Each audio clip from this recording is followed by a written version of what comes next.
புரட்சி தலைவர் அம்மா ஆட்சியை மீண்டும் கொண்டு வந்திட நம்முடைய இனிய அண்ணன் கழக பொதுச் செயலாளர் மாண்புமிகு எடப்பாடியாருடைய நல் ஆலோசனை கிழங்க நல் உத்தரவு கிழங்க வருகிற 23ஆம் நாள் மதுரை புறநகர் கிழக்கு மாவட்டத்தின் சார்பாக திருப்பூர் மாவட்டத்தில் நடைபெற இருக்கிற மின்சார கட்டண உயர்வை எதிர்த்தும் ரேஷன் கடையில் முறையான சப்பளை செய்யாதை கண்டித்தும் வன்முறை தலைவரித்தாடுவதை கண்டித்தும் நடைபெற்ற ஆலோசனை கூட்டத்தில் பல்வேறு பொறுப்பாளர்கள் தங்களுடைய சிறப்பான ஆலோசனை வழங்கியிருக்கிறார்கள். இந்த அரசு மின்சார கட்டணத்தை 3வது முறையாக உயர்த்தி இருக்கிறது. அதில் நிர்வாகிகள் அனைவரும்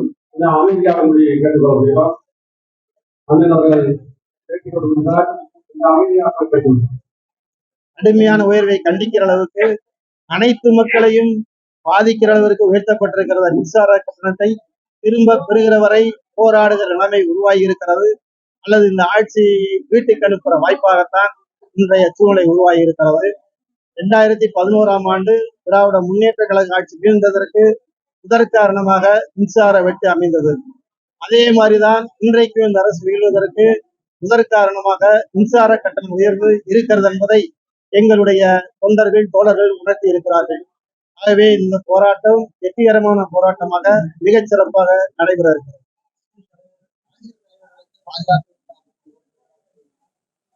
இன்றைக்கு தமிழகத்தில் அரசியல் தலைவர்களுக்கு குறிப்பாக பாதுகாப்பில்லை என்ற செய்தி நாடு முழுவதும் பரவி கொண்டிருக்கிறது.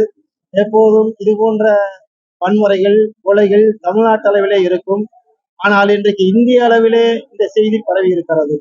இந்திய திரைக்கண்டம் முழுவதும் தமிழ்நாட்டிலே இவ்வளவு ஒரு வன்முறையா, தமிழ்நாட்டிற்கு சென்றால் பாதுகாப்பு இல்லையா என்ற ஒரு அவல சூழ்நிலை தான் இன்றைக்கு ஏற்பட்டிருக்கிறது. ஏனென்றால் ஒரு காலகட்டத்தில் மதிப்பிற்குரிய ராஜீவ்காந்தி அவர்களே தமிழகத்திலே மரணமடைந்த சூழ்நிலை இருந்தது.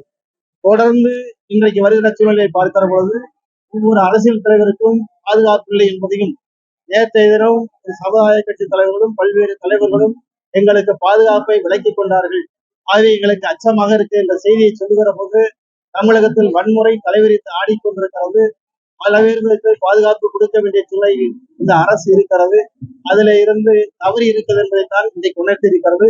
குறிப்பாக மதுரையிலே நாம் தமிழர் கட்சியுடைய துணை செயலாளர் பாலசுப்ரமணியம் ஓட விரட்டி ஒரு அமைச்சருடைய இல்லத்திற்கு முன்னாலே வெட்டி கொலை செய்யப்பட்டிருக்கிறார். அந்த அளவுக்கு இந்த ஜூலை மாதத்தில் மட்டும் அறிஞர் எடப்பாடியார் சொன்னது போல 200 நாட்களிலே 600 கொலைகள். இந்த ஜூலை மாதத்தில் மட்டும் மதுரையிலே மட்டும் இந்த 15 நாட்களிலே 11 கொலைகள் நடந்திருக்கின்றன. ஆக தமிழகத்திலே கொலை நகரமாக என்று மதுரை மாநகரை சொன்னதை போல இன்றைக்கு கொலை மாவட்டமாக 11 கொலைகள் நடைபெற்ற மாவட்டமாக தமிழகத்திலே முதலிலே அங்கம் வகிப்பது மதுரை மாவட்டம் என்ற சூழ்நிலை. மதுரையிலே ஒவ்வொருவராக வெட்டி கொலை செய்யப்பட்டார் என்று சொன்னால் கடலூரிலே, கோவையிலே, சூலூரிலே 3 பேர்களாக கொலை செய்யப்படுகிறார்கள். தாய் மகன் பிள்ளை என்றும் மூதாட்டி மகன் என்றும் மையத்திலிருந்து எங்கு பார்த்தாலும் கொலைக்களமாக தமிழகம் விலகி கொண்டிருக்கிறது. இந்த சூழ்நிலையில் மின்சார கட்டணத்தை உயர்த்தி மக்களை கடுமையான பாதிப்புக்கு உள்ளாக்கி இருக்கிறார்கள். ரேஷன் கடையில் பருப்பு பாமாயில் கிடைக்கவில்லை. இது போன்ற மக்கள் பாதிக்கிற அளவுக்கு இந்த அரசு கையாளுகிறது. இந்த நிலை நீடிக்கிறேயானால் இந்திய துணைக்கண்டத்தில் தமிழகத்துக்கு ஒரு கெட்ட பேர் வருவதற்கு முழு முதற் காரணமாக ஸ்டாலின் அரசு இருக்கிறது.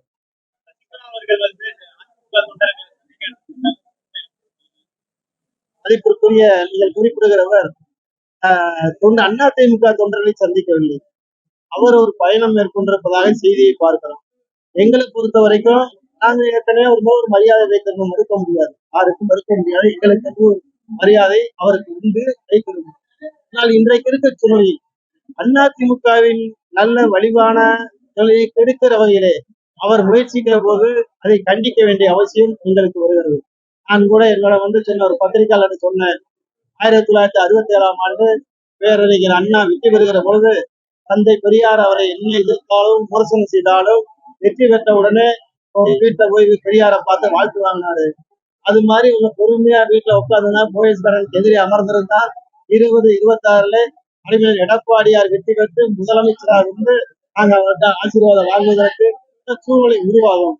அதை விட்டுட்டு சுற்றுப்பயணம் மேற்கொண்டிருப்பதை பார்த்தால் இதை விளையாட்டுத்தனம் என்பதா சிறுபிள்ளைத்தனம் என்பதா இல்லை வேடிக்கையாக பார்ப்பதா என்று எங்களுக்கே வினோதமாக இருக்கிறது, ஆச்சரியமாக இருக்கிறது. அதுவும் குறிப்பாக தென்காசி மாவட்டத்திலே வாசுதேவநல்லூரிலே குறிப்பிட்ட ஒரு சமுதாயத்தை குறிவைத்து இவர் மட்டுமல்ல எல்லாம் அந்த தொகுதி தான் போதுறாங்க. திருமிகு ஓபிஎஸ் அவர்களும் சரி, திருமிகு டிடிவி அவர்களும் சரி, வேறு இடமே அவங்களுக்கு கிடைக்காம அங்க ஒரு சமுதாயத்தை நோக்கி பாய்வதாக நினைத்துக் கொண்டு அந்த தொகுதியை இன்றைக்கு இன்னலுக்கு உள்ளாக்கி கொண்டிருக்கிறார்கள். ஏன்னா அனைத்து இந்திய அதிமுக என்பது ஒரு சமுதாயத்தை மட்டும் வைத்தல்ல, இந்த சமுதாயத்தில் அதிமுகல எத்தனை இந்த சமுதாயங்கள் அவர்கள் குறிப்பிட்ட சமுதாயத்தை பொறுத்தவரை அங்க இசைக்கு சுற்றியால ஆரம்பிச்சு கருப்புசாமி பண்டிகையில இருந்து தச்சை கணேசன்ல இருந்து இங்க இருக்கிற உதயகுமார் இருந்து ராஜன் செல்லப்பால இருந்து காளிமுத்து தம்பி ரவிச்சந்திரன்ல இருந்து ராம்நாடு முனிசாமி வரைக்கும் வரிசையா பட்டியல் போட்டுக் கொண்டால் அந்த சமுதாயத்தை சேர்ந்து அதிமுக மிகச்சிறப்பான பணியாற்றி கொண்டிருக்கிறோம். இதுல இந்த சமுதாயத்தில் புதுசா ஒரு உருவாக வேண்டிய அவசியம் இல்லை. அது இவங்களும் முத்துராமலிங்க தவிர ஆகிவிட முடியாது, மூக்கையா தவிர ஆகிவிட முடியாது. அதிமுகவுக்கு எந்த வகையில கேடு விளைவிக்க வேண்டும், அதற்கு என்ன விளைவிக்க முயற்சிக்கிறார்கள், அந்த முயற்சியிலே அவர்கள் தோற்று போவார்கள். அருமையான எடப்பாடியார் எல்லா சமுதாய மக்களையும் மிகங்கி வளர்த்துக் கொண்டிருக்கிறார், மிகச் சிறப்பாக இருக்கிறார். இப்ப நினைக்கிறபடி ஒரு சமுதாயத்தை மட்டும் உருவாக்கினா மற்ற சமுதாய மக்கள் எதிர்ப்பு தெரிவிக்க மாட்டார்களா? ஒரு தொடர்பு அதிமுக குறைக்கலாம், புரட்சி தலைவர்களுடைய இருந்தது, அம்மா காலத்திற்குரிய இதை நாங்கள் பெருசாக பொருட்படுத்தவில்லை.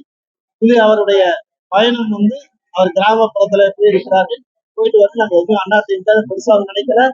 அங்க அந்த சுற்றுப்பயணத்தில் ஊடகத்தை பார்க்கும்போது அதிமுக தொண்டர் அங்க யாரும் இருக்கிற மாதிரி தெரியல, ஒருத்தரும் தலையை கண்டிதில்லை, ஒரு ஆளை கூட சொல்ல முடியல, ஒரு முக்கிய ஆளை அவங்களை பொறுத்த வரைக்கும் அமைப்பு கிடையாது.